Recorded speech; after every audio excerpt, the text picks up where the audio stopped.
مرثیے پہ ہی اپنی نگرانی میں ان کی نگرانی کی، اور اللہ کا شکر ہے کہ 9 ڈاکٹر میں نے بنائے مرثیے کے حوالے سے۔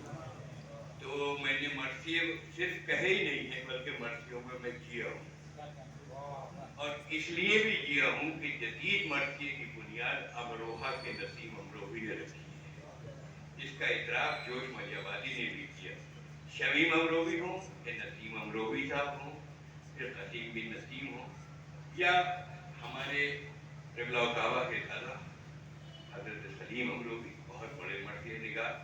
اور سروج صاحب اس وقت گفتگو کر رہے تھے، ان کے بھی میں آپ سے یہ عرض کروں کہ ان کا کام بھی امروہہ میں مرثیہ نگاری کے حوالے سے پی ایچ ڈی انہوں نے بھی کی، اور مرثیے کو نثر کے حوالے سے ان لوگوں نے آگے بڑھایا۔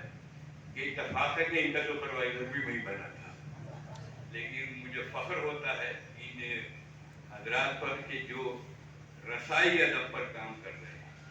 اور جیسے مصباح بھائی نے کہا کہ یہ دور مرثیے میں اس طرح کے رونے رلانے کا نہیں ہے۔ امام حسین نے یا کربلا کے شہیدوں نے ہمیں جگایا ہے، اگر ہم نہیں جاگ رہے تو اپنے اوپر رونے کا مقام ہے۔ تو میرے جو اس میں مصائب ہیں وہ ہم نے اپنی طرف کو موڑے ہیں۔